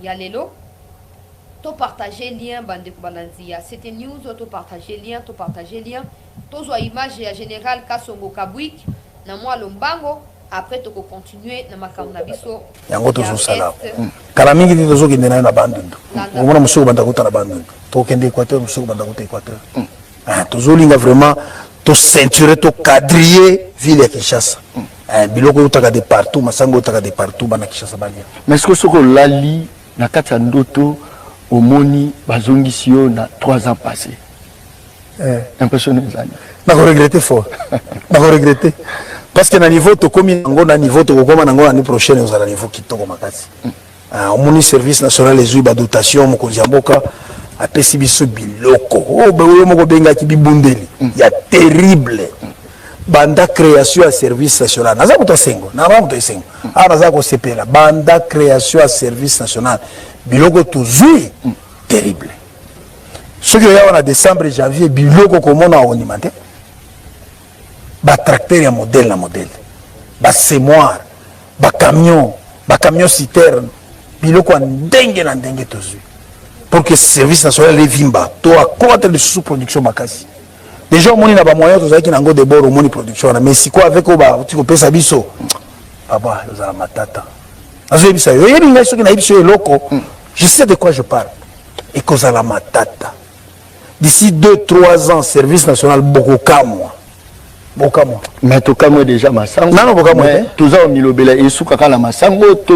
Le roi Yomorozo c'est Pelake, chef de l'État, à Kanisi Bino na Bibundeli. Est-ce que vous pensez que Penailo soutient en dehors de la production à Masango? Ekoya, il faut prioriser la production à Bissou. Qu'est-ce qui est producteur lelo? Eza ko sala bambala, eza ko sala ba pastèque, eza ko sala ba orange, bi ko sala masango. Matonio, masango. Besoin nini ou eza besoin urgent na population, eza masango. Ce que tomate to komi na niveau moko boye, to komi ko landa na pomme de terre, to komi ko landa na madeso, ainsi de suite. Na programme ya service national biloko nyonso wana eza prévu. La spéculation nyonso wana eza prévu. Ekoya, malebe va. Voilà, boyoki service national peuple congolais. Bozo mona ndenge mona mboka kasongo kabwika uti ko expliquer à lobby.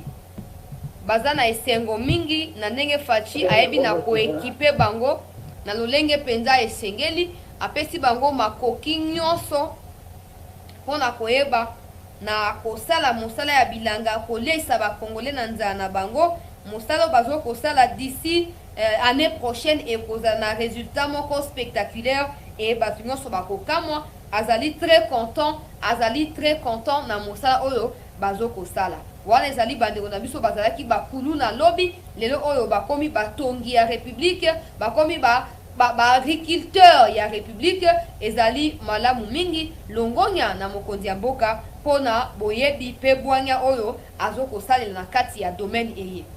Alors tolanda susu image oyo ya mwana mboka Chiko Chitambwe après tokota na déclaration ya gouvernement ya Rwanda pe ba image ya arrivé ya avion de chasse na biso na niveau ya Gisenyi.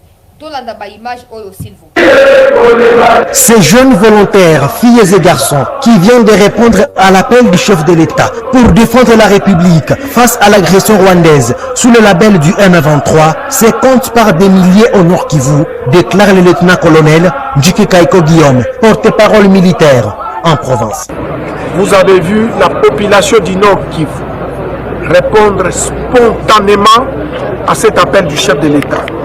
Et voilà la réponse que vous avez derrière nous. Aujourd'hui, uniquement en province du Nord Kivu, nous avons au-delà de 3000 candidats qui ont accepté l'appel du chef de l'État pour qu'ensemble, nous puissions mettre hors d'état de nuire les M23 et leurs alliés de l'armée rwandaise. Pour ces 3000 jeunes, la défense du pays avant tout. Pour la première armée, pour la moni barwande basi basakani na mboka na biso makasi. Nda ngwana biso pe bana basi to kamsala nyos. Nda ngwana biso pe to mipesi poto bundela mboka na biso. En mission au Nord Kivu, les sous-chefs d'état-major des FARDC en charge des opérations et renseignements, le général-major Chiko Chitambwe, a visité ces jeunes ce lundi matin avec un message patriotique. Kama kila mara mtakuwa mnakumbuka hii premier amour, l'amour que vous avez pour votre pays, la trahison ne trouvera pas une place dans vos passés. Unasikia? Ile amour itakuwa na ba motiver kwa kutumikia inchi mpaka mkumwanga damu. Morale haut, ces jeunes filles et garçons n'entendent qu'aller au centre de formation militaire et voilà, Chiko Chitambwe akendaki ko visiter ba jeune oyo ba répondre favorablement na appel ya adhésion massive au sein ya ba forces armées na biso o mokonzi mboka yebaki na ko lancer lors de son discours à la nation congolaise le 3 novembre dernier na Nord Kivu bango kuna bakoti vraiment ebele na kati ya armée bon lokola mwana mboka Chiko azwami kuna a profiter pour na koyeba na kokuta na bango ko remonter bango moral ko rappeler bango ba objectif ya adhésion na bango pe attachement esengeli bazana na yango na patrie na biso, non à la trahison, non na makambu ya mabe, oui na défense ya drapeau ya mboka na biso.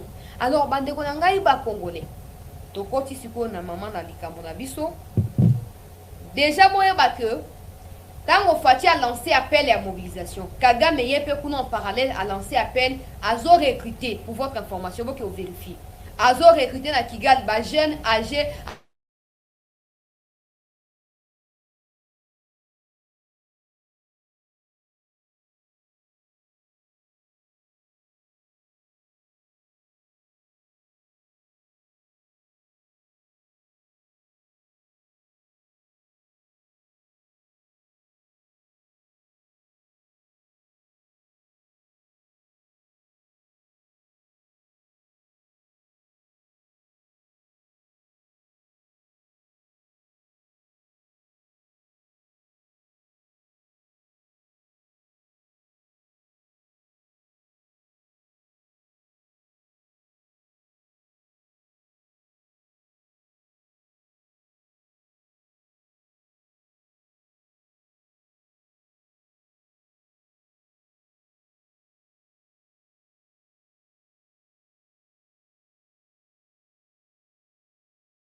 voilà, peuple congolais, problème à connexion il s'est posé.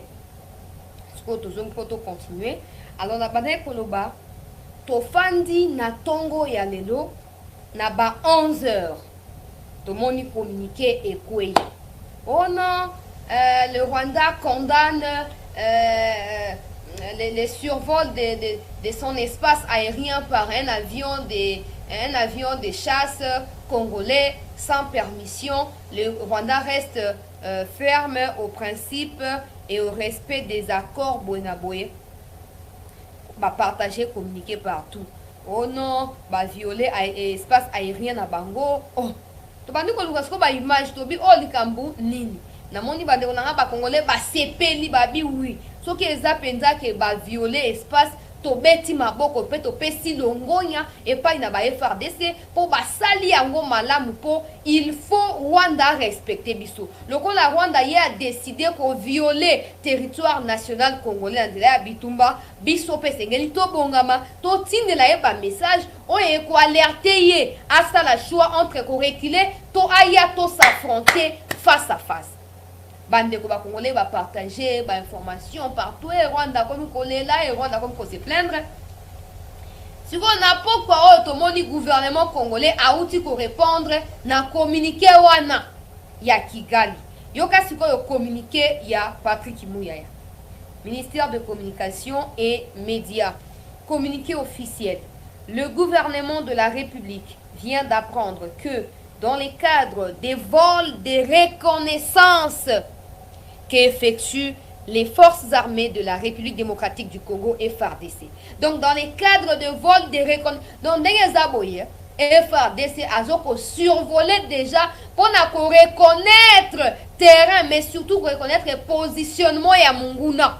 Pour qui c'est moi na dévoilé ba secret musu na kati makambo ezate qui c'est ce qui eza déjà na tout ça ici ezwami déjà ka ndenge bakitaki na gisengi wana basi bazui plan mobimba qui c'est moi na dévoilé ngwa ezate.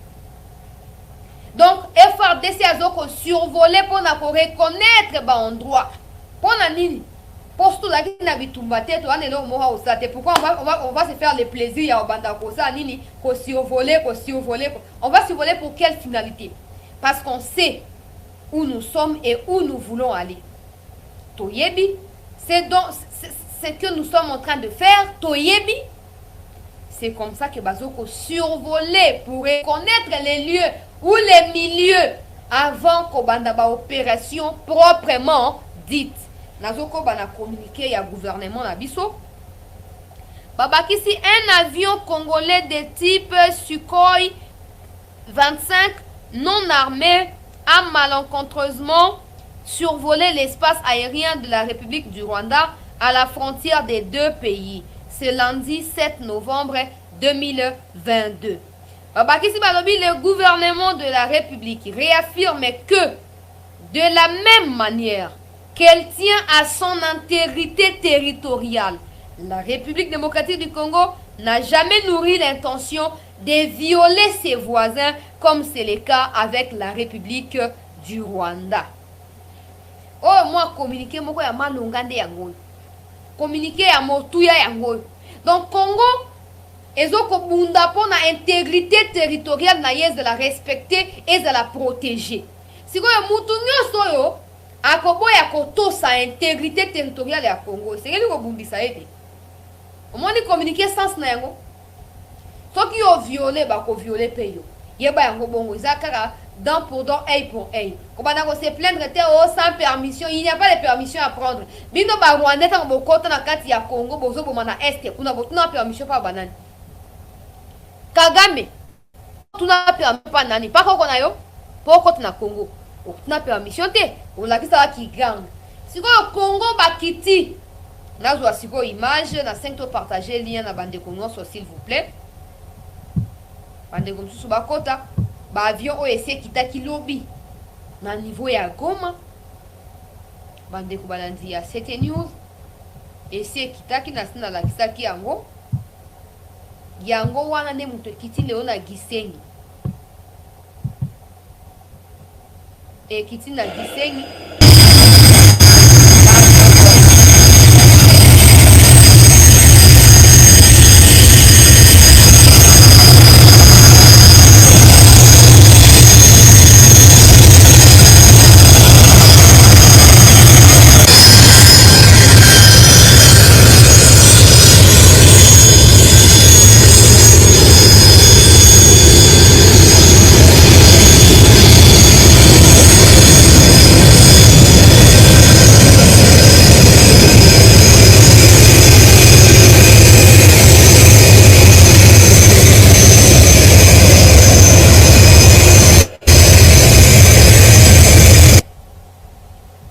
avion oyo yango nde kiti na Gisenyi. Zoasko image proprement dite ya Gisenyi lelo. Bino nyonso botala et puis wana nde tokoyeba na koavancer. Tala image oyo tala.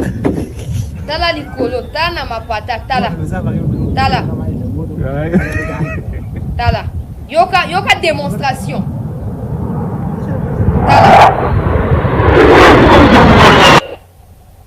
Tala image wana. Nazongisa yango. Batemi baotala lokwa ba spectateurs. Ils n'ont pas de choix dans tous les cas. Tala. Et par contre même ba outre. Comme ça ba sepeli même ko sepeli. Ba sepeli ba moni Congo comme ko ça bango démonstration boye. Ba ebike Kagame vi na ye comme mukuse. Na mutu mboka na bango.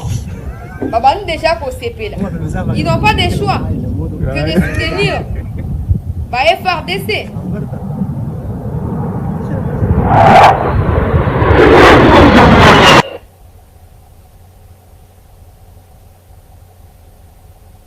Yango wana ekititi na niveau ya Gisenyi, aéroport ya Gisenyi na Rubavu, bandeko na ngai ba congolais, panique totale na aéroport, na bato bazoko travailler na RVA na bango kuna.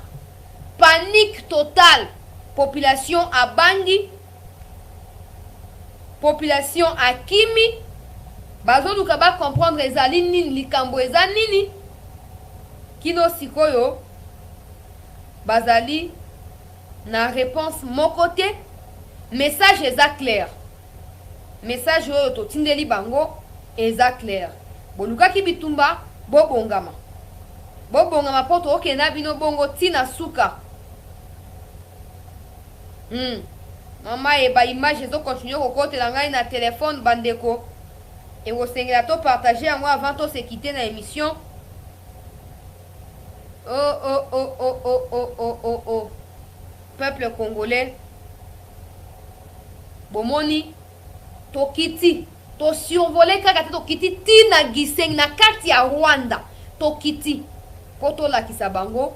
Ke ngonga esi ebeti. Ngonga esi. Et puis nenge zaboye. Na temps normal. Tout ça ba sentiment mupandi. Na ba je mupandi. Na temps normal. Na espace ya 24 heures seulement. To engagé bitumba aérien Congo-Rwanda. Boyokanga très bien. Congo-Rwanda. So pa na biso bato bakufi 20. Yeba ke par personne. So mutu mo akufi seke na Rwanda bakufi 20. Siko so pa so bakufi 20. Zo 20 multiplié par 20 na Rwanda. Ndenge ozala. Donc le Rwanda du point de vue effectif nanu ya population ya armée, ils ne peuvent pas faire face à nous. Siko bison tozali infiltré et c'est siko to réussir ko nettoyer ba domaine nyonso pour to ki toke ko attaquer tozonga simate to échouer pété ba kititi na Gisenyi yo Kagame ozaki elombe ya kondi mozaki wa po yo poza ancien Kadogo Kagame ozaki wa po ke ko attaquer ba FRDC au moni démonstration tala abaluki place oyo tala image tala abaluki a offrir bango spectacle mbala moko nzela na ye siko Kagame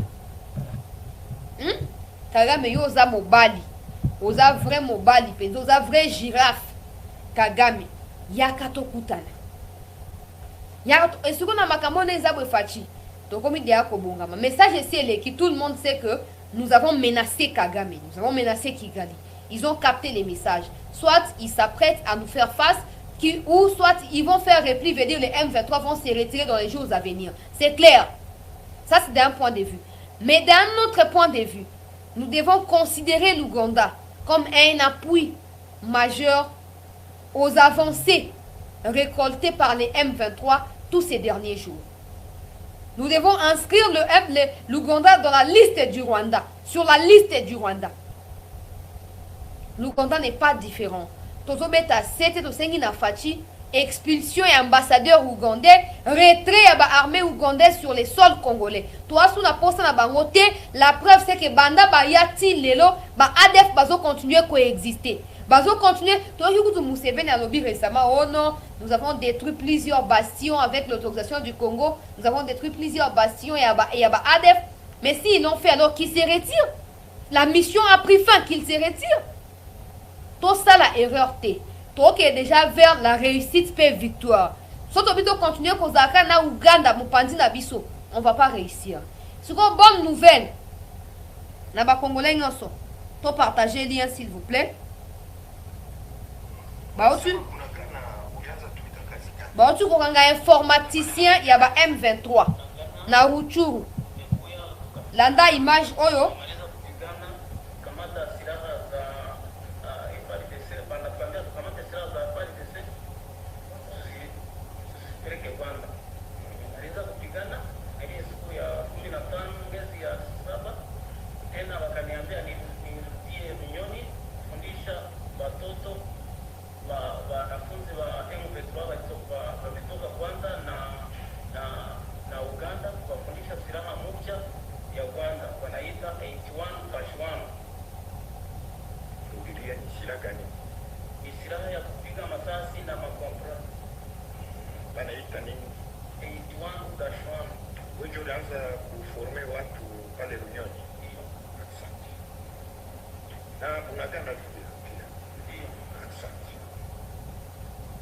Peuple congolais, n'a bloqué dans le Rwandais, on a zoomé la kuna.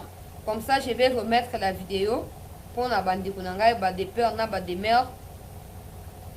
Ba otu kokanga. Bon, excusez-moi, il y a bloqué ba Rwandais, on a zoomé na.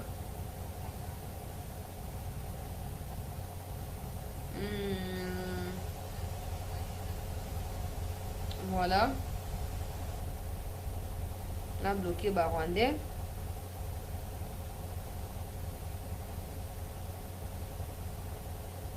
On a bloqué Bango. Voilà. Peuple congolais, de copier Balek, Soko Zawana, Osunangai, ko bloqué. Ba traître nyonso oyo. Kagame atindi na live oyo. Tala, ye oyo. Landa.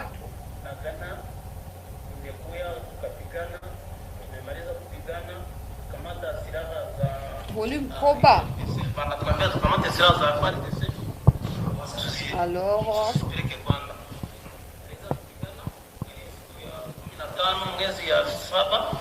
Tena wakaniambia nirudie Runyoni kufundisha watoto wanafunzi wa M23 wametoka Rwanda na Uganda kuwafundisha silaha mpya ya Rwanda wanaita 81+1. Rudilia, ni silaha gani? Ni silaha ya kupiga masasi na makompra. Wanaita nini? 81+1. Wewe ulianza kuforme watu pale Runyoni? Ndio. Asante. Na Bunagana pia? Ndio. Asante. Azali informaticien en fait. Ingénieur azoko se charger na informatique na gestion informatique ya armée rwandaise na niveau ya Rutshuru. Ye wana bauti kokanga azoko expliquer ba schéma na bango bazoko salaka pona koyeba na ko identifier ba FRDC koyeba na ko déjouer ba plan ya ba FRDC par rapport ya ba information oyo ye azoko zwaka yango na ba base logistique na ye na niveau ya Runyongi bisika ba s'installaki d'abord, par la suite ba komi na niveau ya Rutshuru centre ndenge boyoka kibino no soki Rutshuru et ebaki na kokoya bien sûr avec son concours à lui aussi comme ingénieur na makamba matali informatique. Voilà, peuple congolais.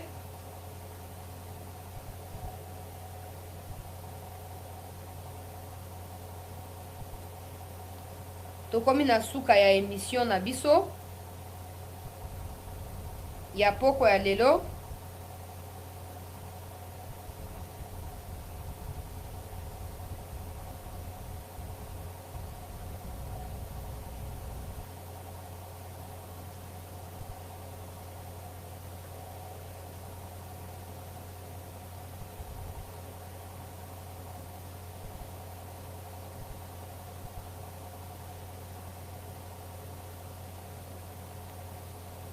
En tout cas, je ne comprends pas le débat qui s'est fait là. Nazo Lugana ba pona bloqué Batoua na ba Rwandais.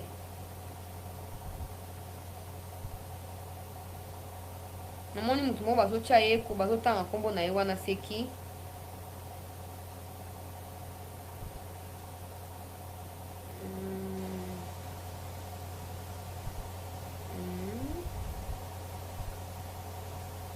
Na bloqué bango.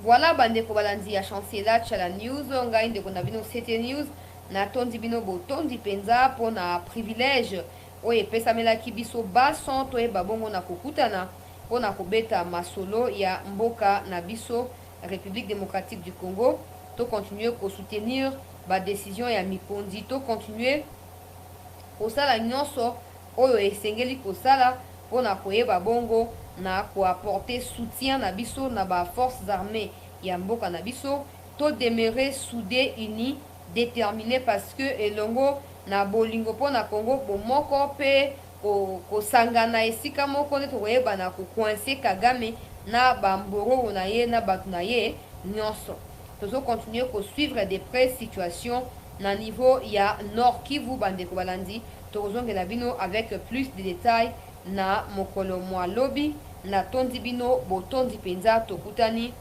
lobi pona suite ya ba information tala Rwandais yo yebingai te yo yebingai te ba makel na bino bochaka wana boluka bato wangu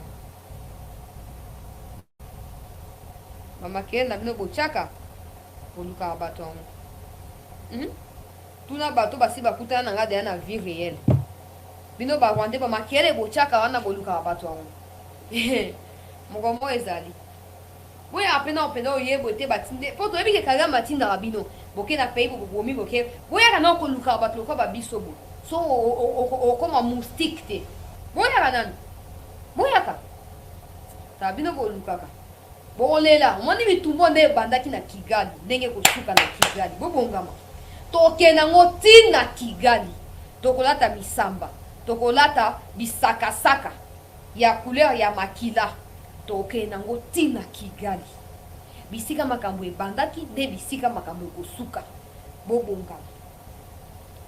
bobongama avançons tokotala voilà peuple congolais tosukisi awa pona bandeko nyonso balandaki biso ngai ndeko na bino c'était na souhaité bino très bon début ya semaine tokutani lobi pona suite logique ya ba information na mboka na biso na tondi bino botondi penza